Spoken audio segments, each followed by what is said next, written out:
भारत माता की, भारत माता की। जहां हुए बलिदान मुखर्जी, जहां हुए बलिदान मुखर्जी, जहां हुए बलिदान मुखर्जी। वंदे वंदे वंदे भारत माता की, भारत माता की। आज यहां पर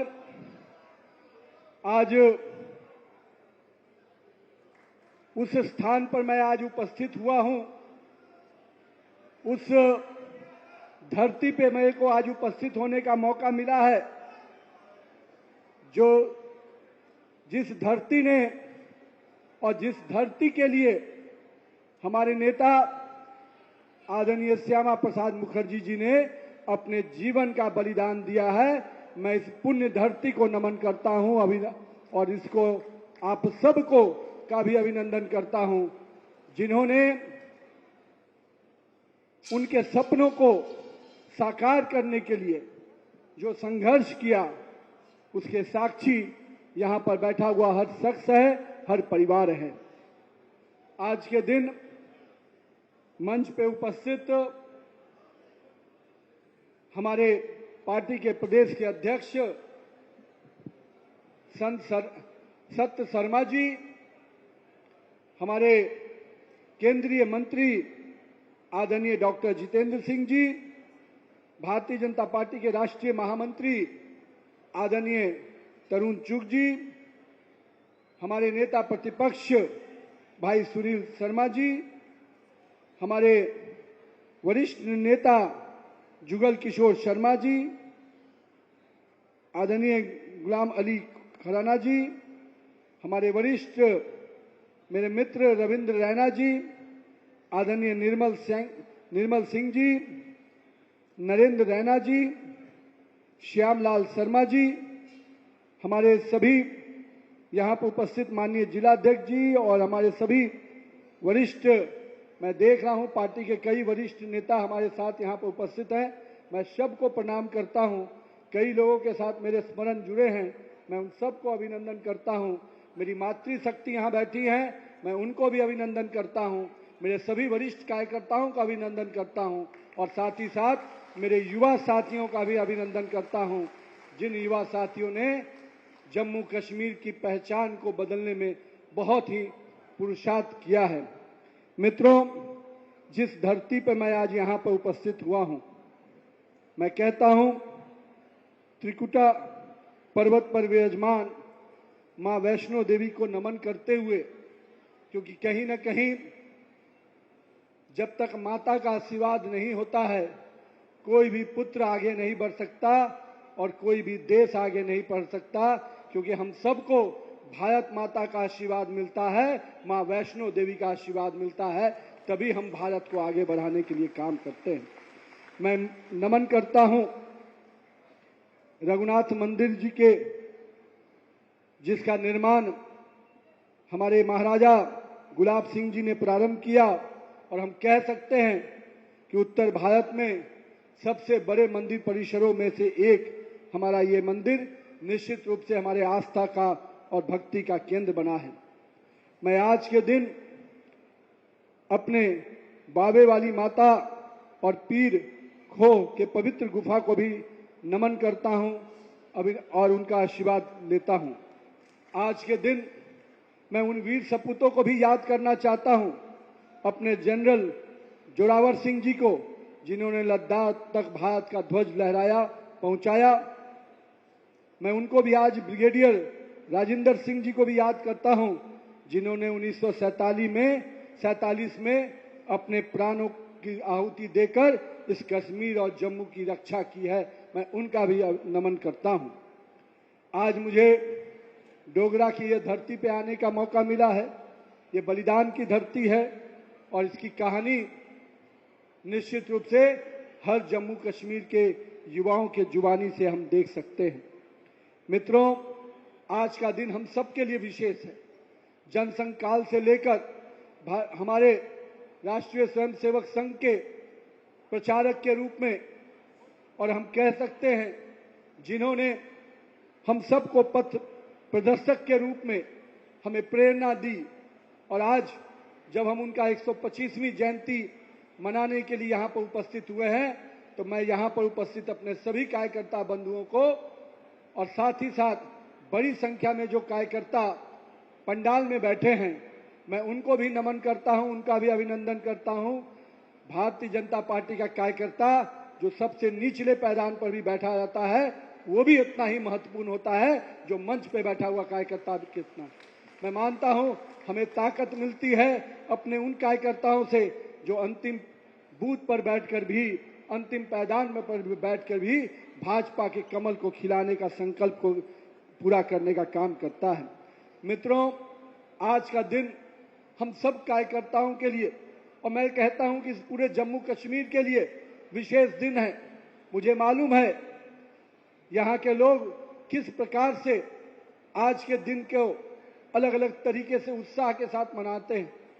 मित्रों, जिस शख्स ने हमारे श्रद्धेय श्यामा प्रसाद मुखर्जी जी ने अपने बलिदान को, अपने जीवन की आहुति दी, उनका आज जन्मदिन है और उनकी जयंती को हम इस रूप में मनाना चाहते हैं कि उनके संघर्षों को याद करना चाहिए। इस जम्मू कश्मीर के लिए जो उन्होंने सपना देखा, उस सपनों को साकार करने वाला काम किसी ने किया तो भारतीय जनता पार्टी का कार्यकर्ताओं ने किया है। मित्रों, इसलिए मैं कहता हूं, हमारे नेता माननीय प्रधानमंत्री नरेंद्र मोदी जी ने जो सपना श्यामा प्रसाद मुखर्जी ने देखा था कि इस एक देश में एक विधान होगा, एक प्रधान होगा और एक निशान होगा, आज उस सपने को पूरा किया हमारे नेता माननीय प्रधानमंत्री नरेंद्र मोदी जी ने। साथियों, इतिहास के पन्नों में कई कहानियां छिपी हैं, कई लोगों के अपने अपने स्मरण हैं, पर मेरे भी अपने स्मरण हैं। मुझे याद है जब 2011 में राष्ट्रीय एकता यात्रा के माध्यम से मुझे भी जम्मू कश्मीर में तिरंगा फहराने के लिए उस युवा मोर्चा के टीम के साथ आने का मौका मिला था। मैं उस समय युवा मोर्चा का राष्ट्रीय महामंत्री था, हमारे अध्यक्ष अनुराग ठाकुर जी हुआ करते थे और हम लोगों ने संकल्प लिया था कि उस कलकत्ता से कश्मीर की यात्रा करेंगे जहां पर श्यामा प्रसाद मुखर्जी जी का जन्म हुआ था और जहां पर उन्होंने बलिदान दिया था।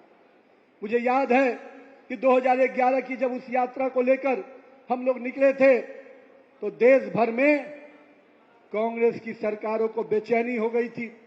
कांग्रेस के नेता पूरी तरह से कह सकते हैं बौखला गए थे। उनको डर था ये बड़ा यात्रा जम्मू कश्मीर के लिए बड़ा संदेश लेके आने वाला है। मुझे याद है 2011 में 22 जनवरी को हम हमारे पार्टी के जो अभी कार्यालय के मंत्री हैं माननीय महेंद्र जी और हमारे गंगा प्रसाद जी यहां बैठे हैं, हम तीनों लोग कश्मीर गए थे और कश्मीर में जाकर वहां के प्रशासन को कहा कि हम भारतीय जनता युवा मोर्चा के कार्यकर्ताओं के साथ कश्मीर के लाल चौक पर तिरंगा फहराना चाहते हैं। मैं आज आपके सामने उस विषय को इसलिए रख रहा हूं मित्रों, वो कहानी, वो स्मरण निश्चित रूप से आज की पीढ़ी को और मुझे तो लगता है कि आज के जम्मू कश्मीर के लोगों को जरूर जानने का अधिकार है। मैं उस समय नहीं था जब श्यामा प्रसाद मुखर्जी जी ने बलिदान दिया। 1953 में जब उनकी आहुति हुई, हम लोगों ने उनके संघर्षों को बाद में जाना। हमने बाद में देखा कि 50-60 साल पहले, 70 साल पहले जिस व्यक्ति ने जो संकल्प लिया था, जो सपना देखा था, उसकी वास्तविक स्थिति क्या थी। मुझे जब मैं वहां के प्रशासन के लोगों से मिलने के लिए गया तो उन्होंने कहा था कि कश्मीर की घाटी में अगर तिरंगा लहरेगा तो कश्मीर का अमन चैन खत्म हो जाएगा। ये वो समय था जब दिल्ली में कांग्रेस की हुकूमत काम करती थी, कांग्रेस के लोग सत्ता में बैठे हुए थे। जब हम मिलकर लौटे तो उसी कश्मीर के लाल चौक पर जब देखा तो पाकिस्तान का झंडा लहरा रहा था और दिल्ली में बैठी हुई सरकार मौन बैठी थी। मित्रों, मैं आज इसलिए ये वाक्य आपके सामने बता रहा हूं कि लोग पूछते हैं क्या बदला। मैं कहता हूं मेरे भारत में बहुत कुछ बदल गया। जिनके चश्मे में अभी देखने की क्षमता नहीं बची हो, वही इस बदले हुए भारत को नहीं देख पाते हैं। 2011 का वो स्मरण और 2014 में जब देश के प्रधानमंत्री नरेंद्र मोदी जी बने तो वही कश्मीर का लाल चौक तिरंगे से लहराया हुआ नजर आता है। ये बदला है जम्मू कश्मीर का माहौल। मैं इसलिए इस बात की चर्चा कर रहा हूं। मैं उस समय जम्मू कश्मीर में था, किस प्रकार से यहां की सरकार उस समय और दिल्ली में बैठी हुई सरकार ने हमें तिरंगा फहराने के लिए, रोकने के लिए कर्फ्यू तक लगा दिया गया था। मुझे एक घटना और बताने का इच्छा है आप सबों के बीच में। मैंने उस कालखंड में देखा कि जब भारत के तिरंगा लेकर कश्मीर में कोई व्यक्ति जाता था तो एयरपोर्ट पर उसके ब्रीफकेस की चेकिंग होती थी कि कहीं भारत का तिरंगा कोई लेके आ जाएगा तो कहीं न कहीं कश्मीर में शांति भंग हो जाएगी। हम लोगों ने उस समय जम्मू में पेपर छपता था, जम्मू के पेपर के थाक के बंडल में डालकर हम लोगों ने भारत का तिरंगा कश्मीर तक भेजने का काम किया था। ये वो समय था जब दिल्ली में कांग्रेस की हुकूमत और यहां की सरकार बैठी थी मित्रों। जब 2019 में माननीय प्रधानमंत्री जी ने 370 धारा को समाप्त किया और 35A को समाप्त किया, तो मैं कहता हूं कि जम्मू कश्मीर के लोगों को असली आजादी 2019 में और श्यामा प्रसाद मुखर्जी जी का जो सपना था, उस सपने को पूरा करने का काम माननीय प्रधानमंत्री नरेंद्र मोदी जी ने किया, जो भारतीय जनता पार्टी का एक कार्यकर्ता का संकल्प पूरा होने वाली बात है। मित्रों, आज हम जब श्यामा प्रसाद मुखर्जी जी की आहुति को याद कर रहे हैं, मुझे मालूम है यहां पर बैठे हुए कई लोगों के अलग अलग स्मरण होंगे। उसके पहले हमारे पूर्व के पार्टी के राष्ट्रीय अध्यक्ष माननीय मुरली मनोहर जोशी जी ने भी यात्रा निकाली, संघर्ष किया। हमारे अभी के प्रधानमंत्री माननीय नरेंद्र मोदी जी उस समय उस यात्रा के महासचिव के रूप में, उस यात्रा के कार्यकर्ता के रूप में भाग लिए थे। उन्होंने भी संकल्प लिया था कि मुझे कश्मीर के घाटियों में, कश्मीर के वादियों में, जम्मू कश्मीर में भारत के तिरंगे को फख्र से लहराना है मित्रों। और आज मुझे बड़ी खुशी है कि जब हम उनके 125वीं जयंती मना रहे हैं तो उनका जन्म स्थान पर भी भारत का तिरंगा गर्व से लहरा रहा है और भाजपा का भगवा पूरी तरह से पश्चिम बंगाल में भारत की भाजपा की जीत के रूप में है। पश्चिम बंगाल में भी मित्रों जिस प्रकार से संघर्ष हुआ, पश्चिम बंगाल में भी जिस प्रकार से लोग कहते थे कि भारतीय जनता पार्टी बाहर की पार्टी है, अरे जिस भारतीय जनता पार्टी का संस्थापक सदस्य का जन्म स्थान कलकत्ता था, उसको भी हमने भगवामय किया। भारतीय जनता पार्टी का कमल का निशान आज वहां पूरी तरह से गर्व के साथ आगे बढ़ रहा है और विकास के पैमाने को आगे बढ़ा रहा है। लेकिन मित्रों, जम्मू कश्मीर के लोगों ने भी बहुत संघर्ष किया है। मैं आज जब उसके पहले भी कई बार यहां पे आता था, कार्यकर्ताओं के जो संघर्ष थे, मैं आज उस संघर्ष को भी नमन करता हूं। हमारे कार्यकर्ताओं ने चाहे कश्मीर की वादियों से लेकर जम्मू तक काफी लंबे समय तक संघर्ष किया है, परिश्रम किया है। लेकिन मुझे इस बात की खुशी है कि जो सपना और जो संघर्ष आपने किया, उसको हमारे नेता और आपके नेता माननीय प्रधानमंत्री नरेंद्र मोदी जी ने पूरा किया। मित्रों, आज जब हम कांग्रेस के कुकर्म को देखते हैं, कांग्रेस की नाकामी को देखते हैं, तो लगता है कि आज अगर भारतीय जनता पार्टी की सरकार दिल्ली में नहीं बैठी होती तो आज भी जम्मू कश्मीर का युवा स्टोन पेटर्स के रूप में जाना जाता, रणजी विजेता के रूप में नहीं जाना जाता। मित्रों, आज पूरे देश में भारत के युवाओं की चर्चा होती है, पूरे विश्व में भारत के युवाओं की चर्चा होती है। मुझे याद है 2014 के पहले कश्मीर के युवाओं को लोग कहते थे कि ये स्टोन पेटर्स है। लेकिन मुझे बड़ी खुशी हुई जब क्रिकेट के मैच में, क्रिकेट के मैदान में जम्मू कश्मीर के युवाओं ने अपना दमखम दिखाया और एक रणजी विजेता के रूप में पूरे जम्मू कश्मीर का सम्मान बढ़ाया। ये माननीय प्रधानमंत्री जी का उस सपना है जो उन्होंने खेलों को बढ़ावा दिया और खेल के साथ शांति और सौहार्द को भी आगे बढ़ाया। मैं मानता हूं कि अगर आज हम श्यामा प्रसाद मुखर्जी जी के उस जयंती को मना रहे हैं जो 125वीं जयंती है, मैं मानता हूं कि उन्होंने जिस कम आयु में, हम युवाओं को आज भी प्रेरणा लेनी चाहिए उनके कार्यशैली से, मात्र 33 वर्ष की आयु में वो कलकत्ता विश्वविद्यालय के कुलपति बने। और मुझे आज बताते हुए खुशी है कि पहली जब 1937 में गुरुदेव रविन्द्रनाथ टैगोर जी ने कलकत्ता विश्वविद्यालय में पहली बार जब बंगाल के विषय को लेकर पहली बार अंग्रेजी से बाहर जाकर बंगाल के भाषा में, बंगाली भाषा में वहां पर संबोधित किया था, तो वो भी अधिकार उनको इसलिए मिल पाया था क्योंकि उस समय के कुलपति श्यामा प्रसाद मुखर्जी जी के रूप में वहां पर थे मित्रों। और मैं मानता हूं कि अपनी मातृभाषा का, अपनी मातृभूमि का सम्मान करने का काम हमारे नेता आदरणीय श्यामा प्रसाद मुखर्जी जी शुरू से उसको अपना संकल्प लेके किया। वो अपने, जब उन्होंने इस देश में पहली बार सरकार बनी और देश में उनको देश के औद्योगिक मंत्री के रूप में उनकी पहली नियुक्ति हुई थी, उस समय भी उन्होंने देश को पहला उद्योग देने का काम, पहला अधिकार देने का काम उन्होंने किया था।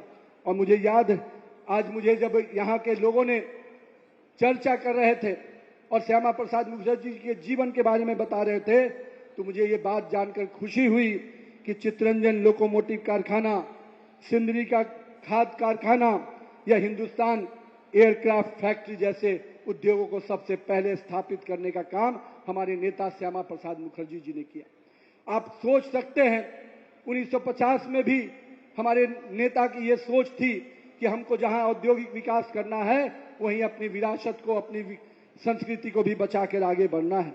और मैं कह सकता हूं कि मेक इन इंडिया, जिसकी चर्चा माननीय प्रधानमंत्री जी आज लगातार हर युवाओं के लिए करते हैं, उनको आगे बढ़ाने का काम करते हैं मेक इन इंडिया के इस योजना के माध्यम से, उस मेक इन इंडिया का भी कल्पना श्यामा प्रसाद मुखर्जी जी ने 1948 में अपने वक्तव्य में किया था।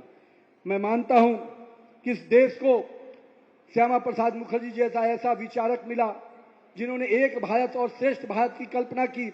और हम कह सकते हैं जिस समय हम जम्मू कश्मीर के उनके बलिदान को याद कर रहे हैं, मुझे आज आपको ये भी बताते हुए खुशी हो रही है कि अगर बंगाल को भी किसी ने पश्चिम बंगाल को बचाने का काम किया तो हमारे नेता श्यामा प्रसाद मुखर्जी जी ने किया, नहीं तो कांग्रेस के लोगों ने तो उस समय पश्चिम बंगाल को बांग्लादेश के साथ जोड़ने का काम कर रहे। मैं आज इसलिए ये बात बता रहा हूं मित्रों, ये ऐसी उनके जीवन के ऐसे परिचय हैं जिसको आज के युवा को, आज के पीढ़ी को जरूर जानना चाहिए। लेकिन मित्रों, जहां एक ओर उनके संघर्ष को, उनके बलिदान को हम याद कर रहे हैं, वहीं दूसरी ओर हम सबको इस बात की प्रेरणा लेनी है, इस बात का संकल्प लेना है कि आने वाले समय में जम्मू कश्मीर को हम किस ओर लेके जाना चाहते हैं। मुझे मालूम है जम्मू में लगातार हमें समर्थन मिलता है, लगातार लोगों का आशीर्वाद मिलता है, लेकिन हमें मालूम है कि जम्मू कश्मीर में अभी भी हमारे संघर्ष और संकल्प का दौर बाकी है मित्रों।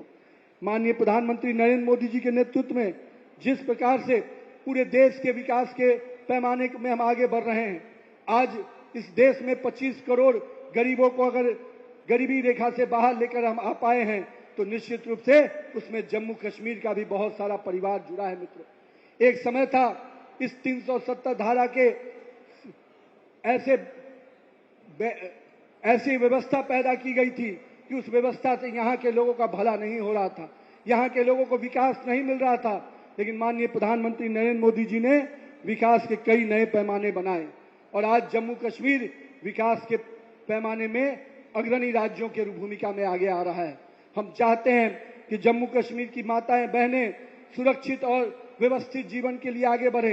हम चाहते हैं कि जम्मू कश्मीर का युवा निश्चित रूप से रोजगार देने वाला ही नहीं, रोजगार लेने वाला ही नहीं, रोजगार देने वाला बनकर उभरे। हम आज युवाओं से आह्वान करने आए हैं मित्रों, जहां हमें जम्मू कश्मीर के मिट्टी को, जम्मू कश्मीर की माटी को सुरक्षित रखना है और उस सपने को साकार करना है जिस सपने को हमारे नेता श्यामा प्रसाद मुखर्जी जी ने देखा था। मैं कह सकता हूं कि उनके आज बलिदान के विषय को एक एक युवाओं को सीखने की आवश्यकता है कि उन्होंने अपने जीवन काल में किस प्रकार का संघर्ष किया। आज जब हम कहते हैं, एक समय था इस देश के प्रधानमंत्री कहते थे कि दिल्ली से 1 रुपया चलता है तो जम्मू और गरीब के खाते तक 15 पैसा पहुंचता है। पर मुझे आज गर्व है कि देश के प्रधानमंत्री माननीय प्रधानमंत्री नरेंद्र मोदी जी ने ऐसी व्यवस्था लागू की कि आज दिल्ली से 1 रुपया चलता है तो गरीब के खाते में 1 रुपया पहुंचता है। 91 लाख करोड़ रुपया से अधिक की राशि डायरेक्ट बेनिफिट ट्रांसफर के माध्यम से घर घर तक पहुंचाने का, गरीबों के खाते में पहुंचाने का काम हमारे नेता नरेंद्र मोदी जी कर रहे हैं। आज हम अगर जब इस आंकड़े को देखते हैं तो मुझे इस बात की खुशी होती है कि आज जब गरीब परिवार के बारे में लोग केवल राजनीति के शब्दों में प्रयोग करते थे, पर माननीय प्रधानमंत्री जी ने कहा कि आज देश में केवल 4 जातियां हैं, गरीब, युवा, किसान और महिला। और इन वर्गों को उन्होंने जिस प्रकार से आगे बढ़ाने का काम किया है, आज अगर हम 3 करोड़ लखपति दीदी बहनों की बात करते हैं, आज हम आयुष्मान भारत की बात करते हैं, हम प्रधानमंत्री आवास योजना में गरीबों को आवास देने की बात करते हैं, तो हमें स्पष्ट रूप से बताते हैं कि हमारा उद्देश्य अंतिम व्यक्ति तक विकास की योजनाओं को पहुंचाने का है। मुझे याद है माननीय प्रधानमंत्री नरेंद्र मोदी जी जब पहली बार प्रधानमंत्री बने और दिवाली का समय आया, तो वो दिवाली का समय उन्होंने सैनिकों के साथ इन्हीं कश्मीर के वादियों में बिताने का काम किया था। मैं इसलिए आज इस बात का जिक्र कर रहा हूं, पहले लोग दिल्ली में सरकार में बैठते थे, दिल्ली में प्रधानमंत्री बनकर दिल्ली तक ही महफूज रहते थे, पर आज हमारे देश के प्रधानमंत्री हर राज्य के विकास की चिंता करते हैं और उस राज्य में जाकर विकास की योजनाओं को आगे बढ़ाते हैं।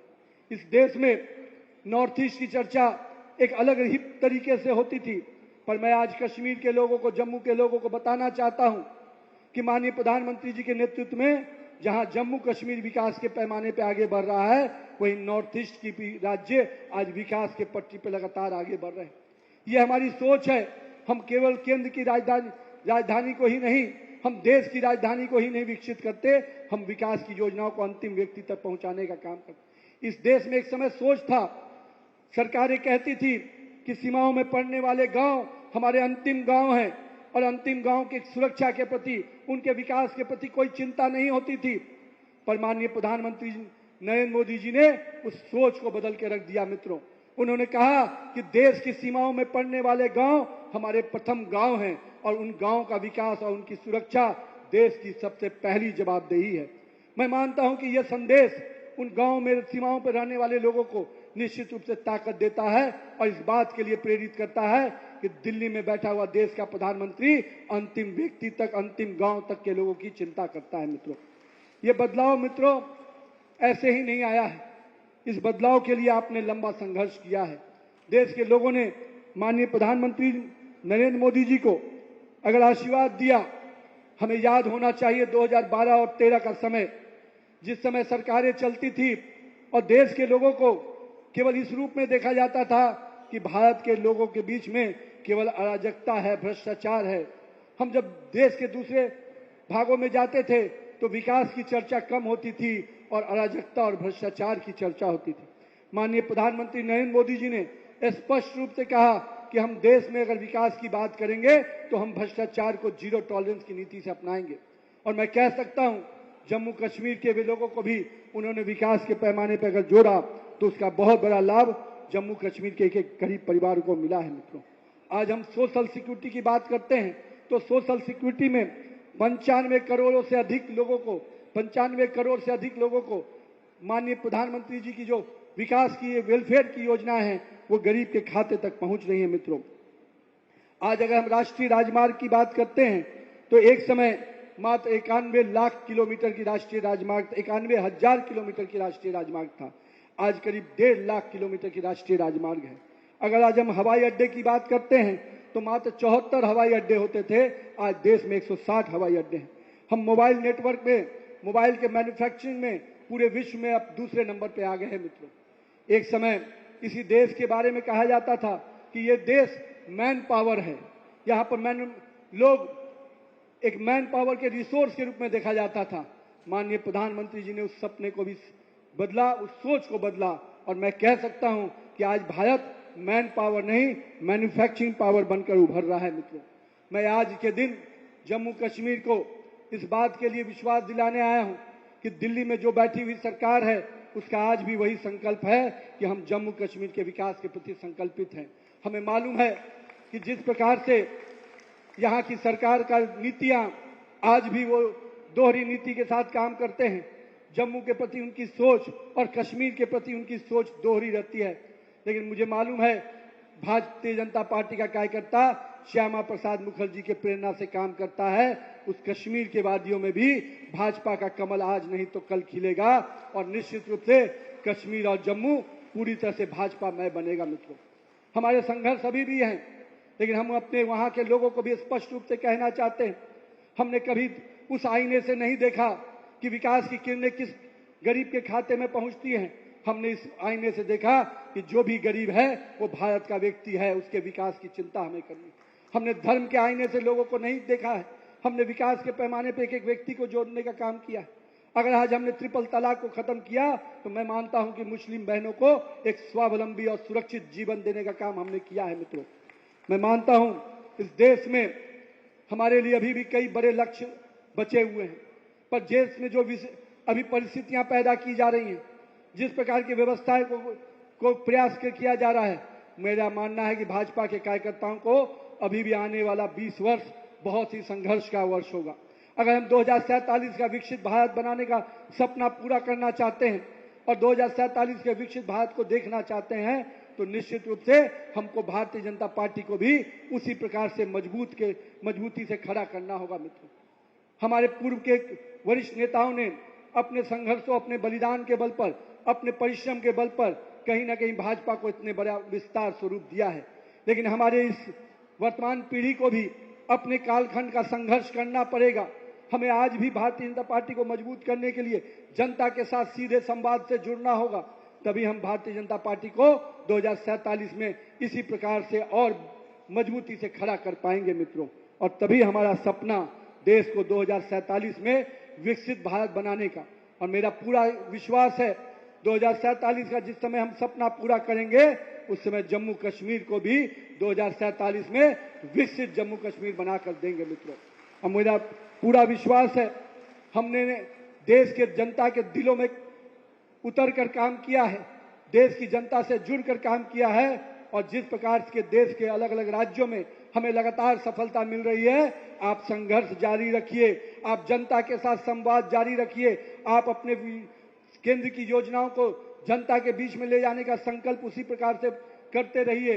वो दिन दूर नहीं जिस दिन जम्मू कश्मीर में भारतीय जनता पार्टी की अपनी सरकार बनेगी। मित्रों, हम लोगों ने वो क्षण भी देखा जब लोग जम्मू कश्मीर आने से डरते थे, पर माननीय प्रधानमंत्री जी के नेतृत्व में जिस प्रकार से जब जब मौका मिला उन्होंने जम्मू कश्मीर की सुरक्षा के प्रति अपनी पहली जवाबदेही को हमेशा निभाया। हमारे इन्हीं वादियों में कुछ दिन पहले लोगों ने हमारे माता बहनों के सिंदूर को उजाड़ने का काम किया था, लेकिन माननीय प्रधानमंत्री नरेंद्र मोदी जी ने स्पष्ट किया कि ये वो पुराना वाला भारत नहीं, ये वो भारत नहीं जिसके सैनिकों के सर काट दिए जाते थे और दिल्ली में बैठी हुई सरकार मौन रहती थी। ये वो नया भारत है कि अगर हम माता बहनों के सिंदूर को उजाड़ने का काम करेंगे तो हम ईंट का जवाब पत्थर से देंगे, और ऑपरेशन सिंदूर के माध्यम से हमने पाकिस्तान को उसके सही औकात को बताने का काम किया है, पाकिस्तान को उसको सही जवाब देने का काम किया है। मित्रों, हमारे लिए एक नागरिक की सुरक्षा सबसे पहली सुरक्षा है। हमारे लिए एक नागरिक बहुत उतना महत्वपूर्ण है जितना इस देश का 1,000 और देश का हर नागरिक है। हम उस नागरिकों के प्रति पूरी तरह से जवाबदेह हैं और उनकी सुरक्षा के प्रति हमारी संकल्प है। जब जब इस देश में नापाक इरादे से लोगों ने देखने का काम किया, दिल्ली में बैठी हुई नरेंद्र मोदी की सरकार ने उसको करारा जवाब देने का काम किया है। मित्रों, हम आज स्पष्ट कहना चाहते हैं कि जनसंघ काल में जिस दीपक को श्यामा प्रसाद मुखर्जी जी ने जलाया था वो दीपक विकास का था, विश्वास का था, सबको साथ लेके चलने वाला था। आज हम कह सकते हैं कि हमारे प्रधानमंत्री नरेंद्र मोदी जी उस मूल मंत्र के साथ काम करते हैं जिसमें सबका साथ, सबका विकास, सबका विश्वास और सबका प्रयास छिपा है। और मैं आज जम्मू कश्मीर के लोगों को स्पष्ट रूप से आह्वान करना चाहता हूं कि नरेंद्र मोदी के नेतृत्व में हम जम्मू कश्मीर के सुरक्षा के प्रति, जम्मू कश्मीर के विकास के प्रति और जम्मू कश्मीर के विरासत को आगे बढ़ाने के प्रति पूरी तरह से संकल्पित है, और हम जम्मू कश्मीर को भारत का अभिन्न अंग मानते हैं। और अब इससे कोई भी व्यक्ति, अभी मुझे मालूम हो रहा था कुछ दिन पहले कांग्रेस के नेता कुछ बयान दे रहे थे, पर मैं इतना स्पष्ट कहना चाहता हूं, कांग्रेस के दिन अब आने वाले नहीं मित्रों। जम्मू कश्मीर में 370 धारा हमेशा के लिए समाप्त हो चुका है। कोई अब इसको दोबारा जीवन देने का प्रयास नहीं कर सकता है। हमारे गृह मंत्री अमित शाह जी ने जिस प्रकार से स्पष्टता के साथ कहा था कि जम्मू कश्मीर हमारा है, उसके लिए कतरा कतरा खून भी बहाना पड़े तो हम उससे पीछे नहीं हटेंगे मित्रों। हमारे नेताओं का यह संकल्प है और उस संकल्प को निश्चित रूप से हमारे कार्यकर्ता संघर्ष के साथ पूरा करते हैं। और मैं मानता हूं, आज जम्मू कश्मीर की वादियों में हमारे जिस प्रकार से देश के अलग अलग भागों से लोग पर्यटन आ रहे हैं, यहाँ के पर्यटन के उद्योग को फिर से वो बढ़ोतरी मिल रही है, उनका मनोबल बढ़ रहा है। मैं मानता हूं कि जम्मू कश्मीर के युवाओं को रोजगार के नए अवसर मिलते हैं। और आज के दिन पर्यटन अपने आप में एक बड़ा उद्योग है, और जिस उद्योग को अगर किसी से ताकत मिलती है तो लोगों की सुरक्षा से ताकत मिलती है। मुझे मालूम है ये उद्योग कई राज्यों के इकोनॉमी को बढ़ाने का काम करता है और जम्मू कश्मीर के लोगों को भी संबल प्रदान कर रहा है।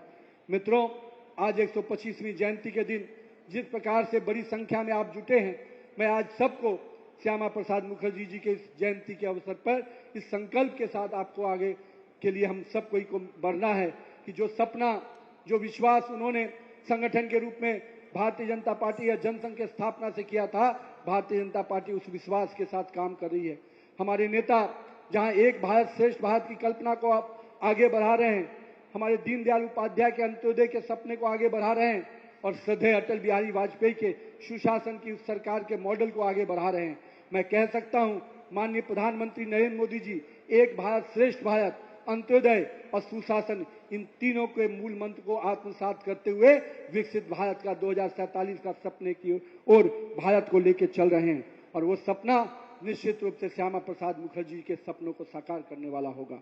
मैं आज के दिन अपने उन सभी वरिष्ठ कार्यकर्ताओं का भी अभिनंदन करता हूं जिन्होंने उस कालखंड में काम किया। जब श्यामा प्रसाद मुखर्जी जी के साथ कई लोगों ने अपने यहाँ पर संघर्ष किया, मैं उन लोगों को आज याद करना चाहता हूं, उनको नमन करता हूं और कहीं ना कहीं उनको संकल्पित करता हूं आज की युवा पीढ़ी को कि हमें अपने कालखंड का संघर्ष करना है और वैसा भारत बनाना है जिसका सपना श्यामा प्रसाद मुखर्जी जी, दीनदयाल उपाध्याय जी और श्रद्धेय अटल बिहारी वाजपेयी ने देखा है। आइए हम सबको मिलकर जम्मू कश्मीर को सुरक्षित, विकसित और विरासत वाली राजनीति में लेकर आगे बढ़ें। बहुत बहुत धन्यवाद। आप सबका अभिनंदन करते हुए मैं अपनी बातों को समाप्त करता हूं। बोलिए भारत माता की, भारत माता की, भारत माता की। जहां हुए बलिदान मुखर्जी, जहां हुए बलिदान मुखर्जी, जो कश्मीर हमारा है, जो कश्मीर हमारा है।